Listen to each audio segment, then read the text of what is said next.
Good afternoon, everyone. Thank you for joining this session of Nurse Digest. The title's Nash Renewals and also COVID Dashboard Updates. My name's Margaret Dempsey, and today I'm joined by Maxwell Vlobergs from the Australian Digital Health Agency, and I'm also delighted to welcome Jane Boland. Jane's a registered nurse based in South Australia, and she has extensive experience working in primary healthcare settings. Jane's also a member of APNA's Nurse Transformers Digital Health Project, where she shares her knowledge and experience about digital health in a real context to other nurses. So welcome, Max, and welcome, Jane. I would also like to acknowledge the traditional custodians of the lands across which we meet and pay my respect to their elders past, present and emerging. And I'm coming to you from Wadawurrung country in Victoria. So I'll just hand over to Max now. Thanks, Mark. So today we're going to be looking at, as Mark mentioned, the Nash certificates, the Nash renewal of the Nash certificates, and also updates from the COVID-19 dashboard. So one of the main focuses at the Australian Digital Health Agency at the moment is the renewal of the Nash PKI certificates. As you may be aware, the Nash PKI certificates could be expiring soon. And also there could be a large number expiring on the 13th of March, which need to be renewed. So that's what we're going to be going through today. And it's really important that a practice or organization renews their certificates just so that they can continue to use digital health services. So first off, what is the Nash PKI certificate? So Nash PKI stands for the National Authentication Service for Health. So that's Nash, and PKI is the public key infrastructure. What the Nash certificate does is it enables provider organizations to securely access digital health services and share health information. And provider organizations are eligible for a Nash certificate if the organization is registered in the Healthcare Identifier Service. So organizations can either be a healthcare provider organization, a contracted service provider, or a supporting organization that assists in the delivery of digital health. So on this slide, we can see that the Nash PKI certificate is that key that enables healthcare organizations to have secure access to many essential digital health services. So it helps us to have access to, for example, My Health Record, to access, view and upload documents. Electronic prescribing as well is through the Nash PKI certificate.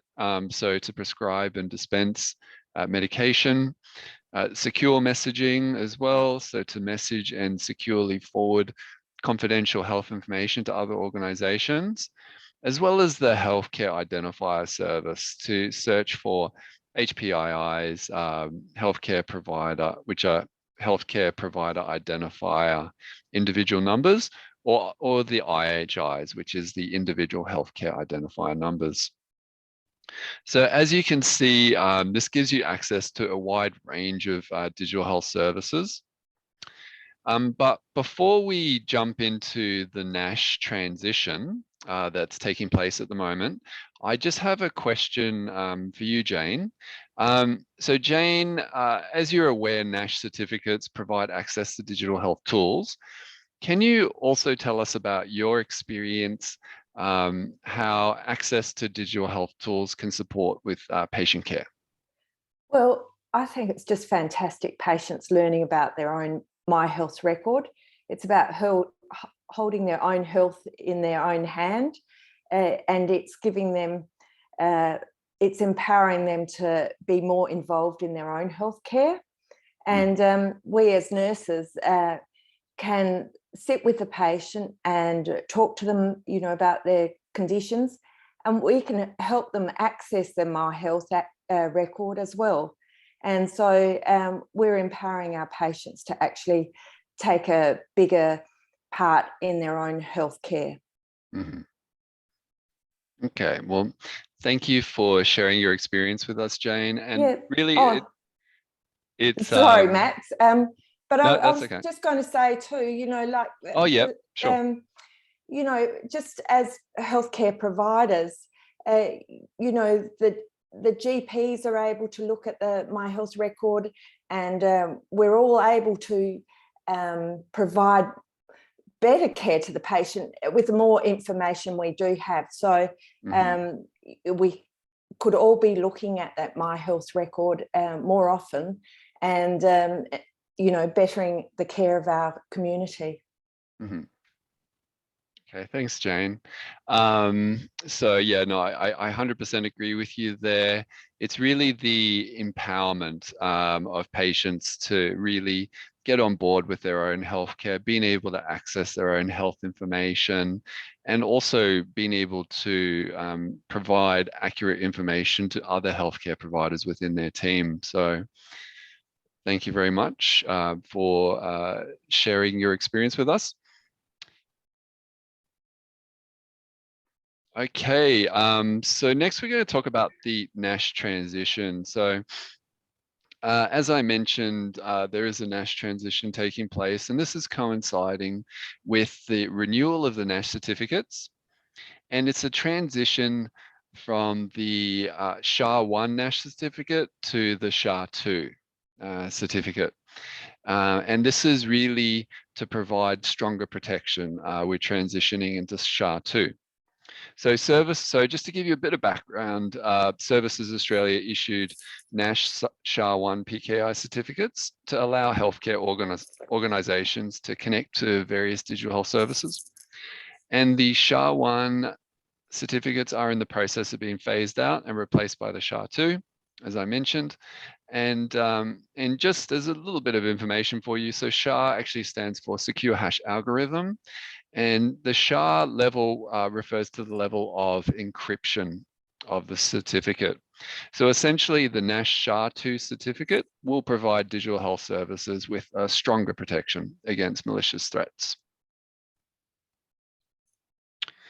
So what's involved with renewing a Nash PKI certificate? So before healthcare organizations can apply to renew or request a Nash certificate, the organization needs to ensure that the OMO, which is the Organization Maintenance Officer, logs onto their PRODA account. So that's their Provider Digital Access account, which is also linked to HPOS, which is your health professional online services. And they do this to request the certificate. So if you have any issues, you can always see the Services Australia website on how to connect. We also do have resources at the Australian Digital Health Agency that you can refer to as well if you're having any difficulty with renewing your Nash certificates.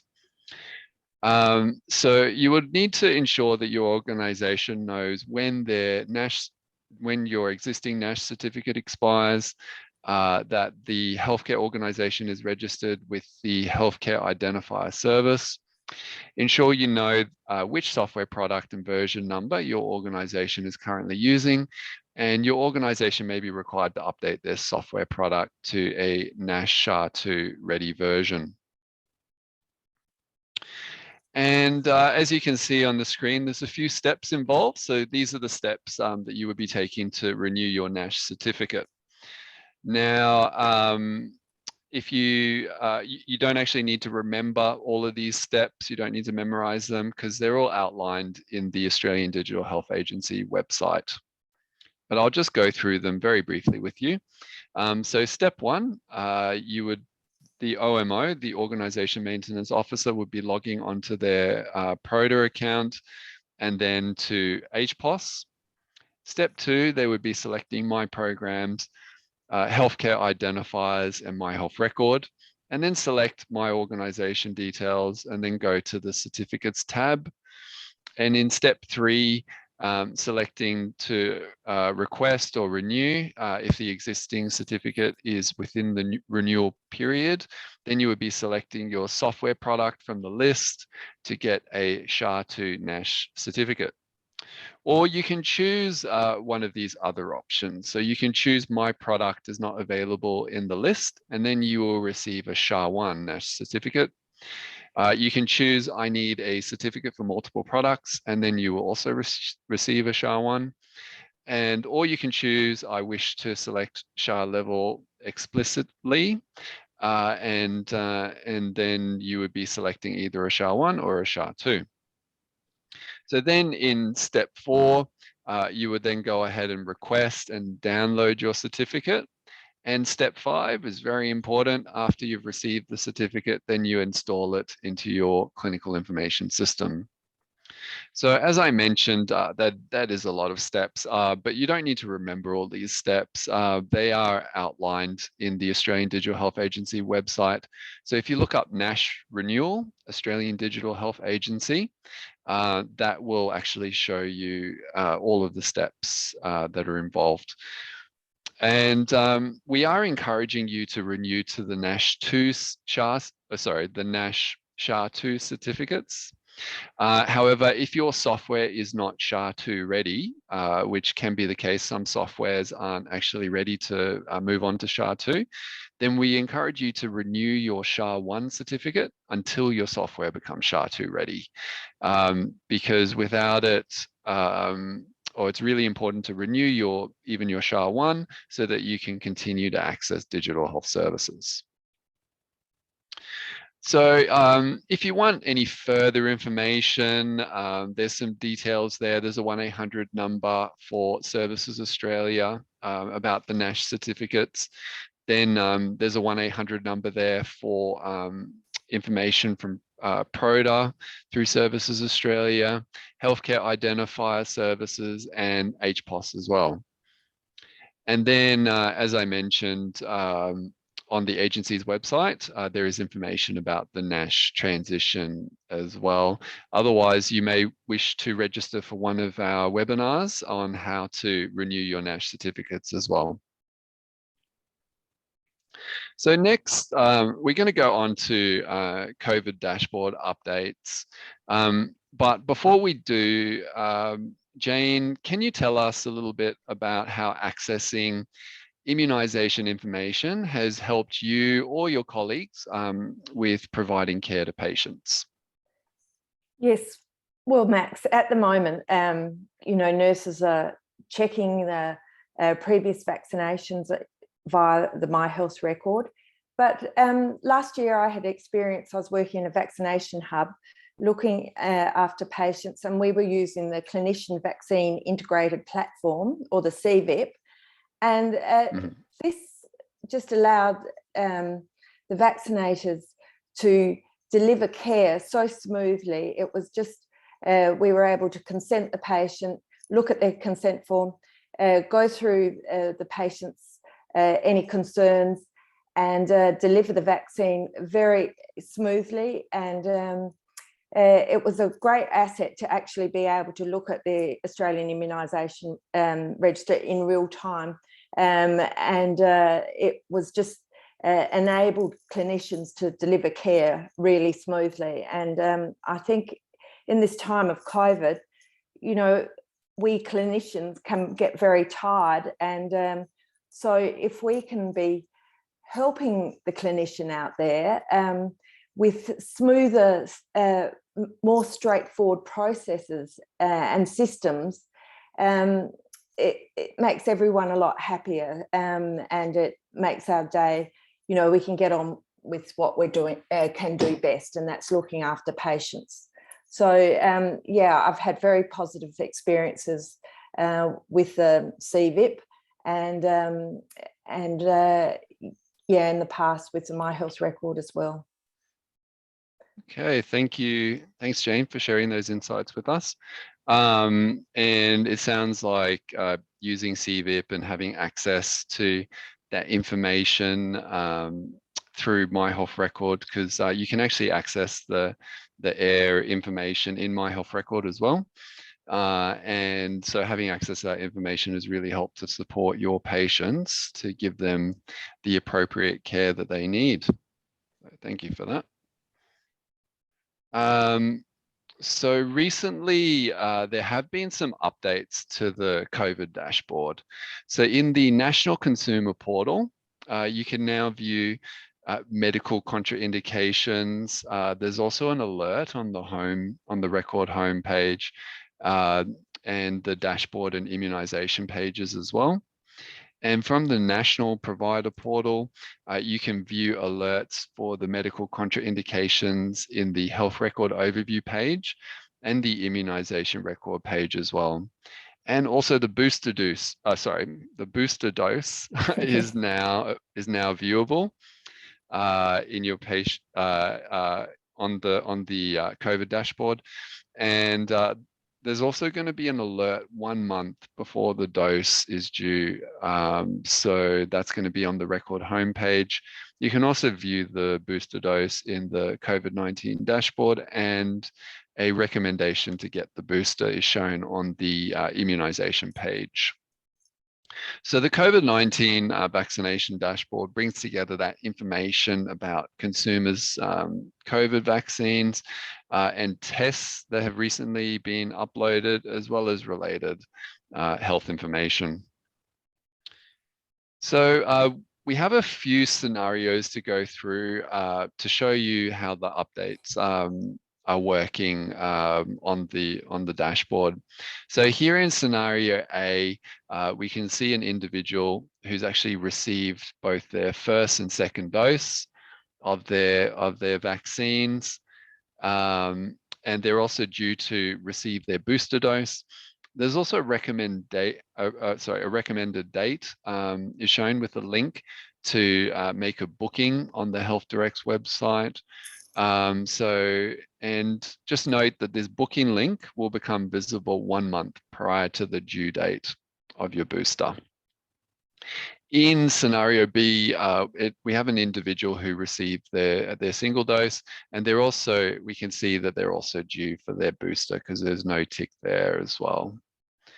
So, and then in scenario C, we can see an individual that's received all of their doses. So as you can see, all the boxes have that green tick at the top right. And then the digital certificate will appear on completion of that primary course of vaccines, and a history statement should be available if there is any information coming through from the Australian Immunization Register. And then in D, we have an individual who has medical contraindication to the vaccine. So we can see the red alert icon there will display when the record has that medical contraindication. And even if the individual has actually even received one of their doses of the vaccine, only the medical contraindication notification will be displayed, and then the digital certificate will be available for download. And so here we can see the digital certificate. So certificate A shows an individual with a permanent medical contraindicator to the vaccine.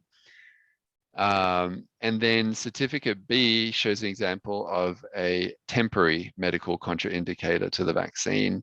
And because it's temporary, we'll actually see this valid from and valid to date as well. So if you see your patients coming through with these certificates, you'll have an understanding of how to treat them appropriately. And this is an example of what the medical contraindication notification looks like on the immunization page.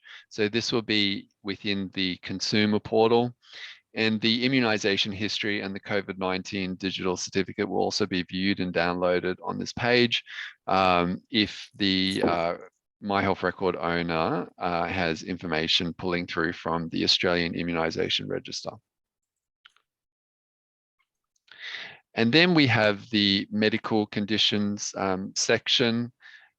So this pulls medical conditions listed by the record owner from the latest shared information summary, as well as the latest discharge summary.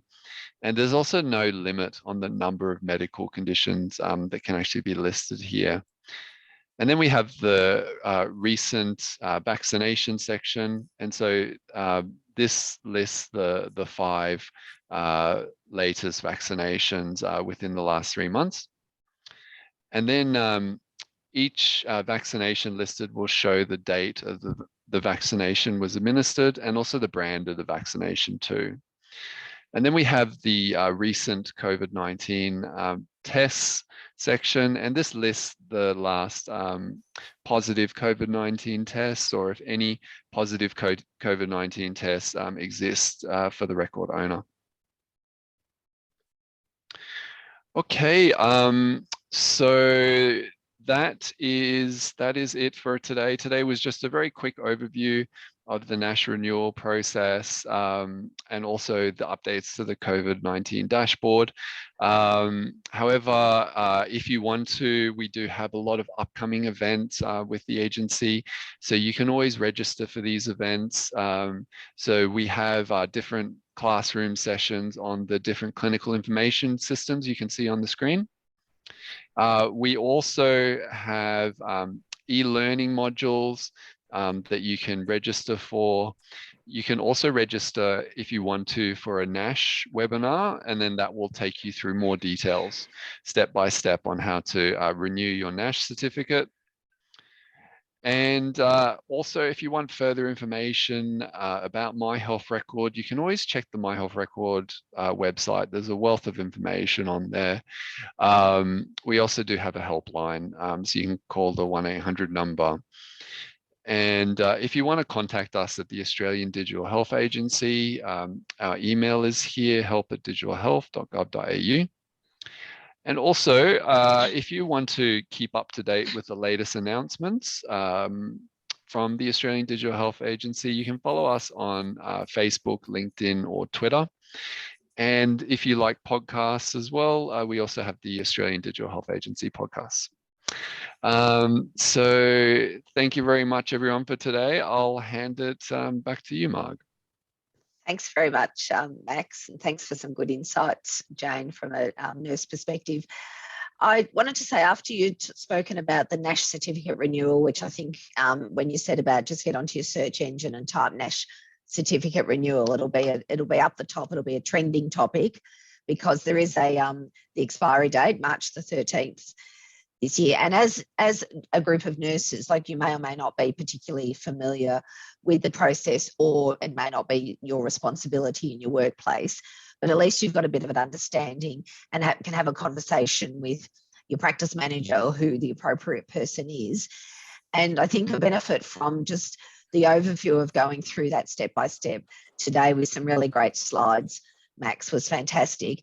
And of course, the advantage is that these Nurse Digest sessions are recorded and they feature on the APNA's website, so that you'll be able to get on and look at it at another date if you want to.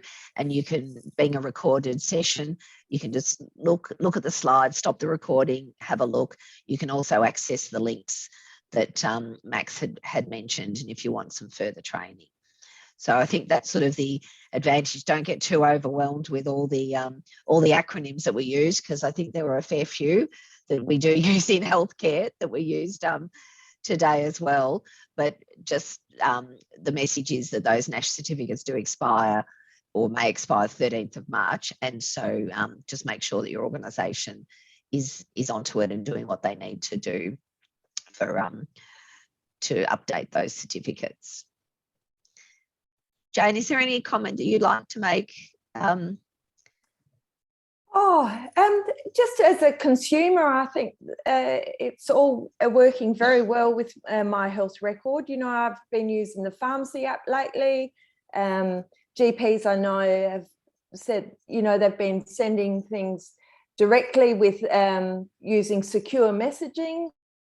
I just think the digital age is coming, and it's got to streamline processes for us all.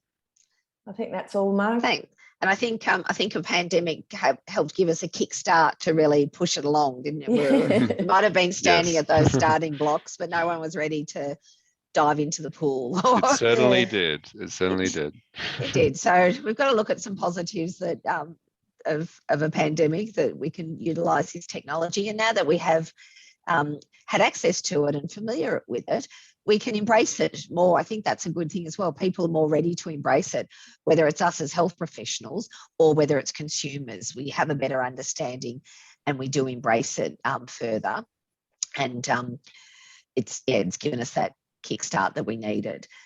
So I hope you've enjoyed today's session.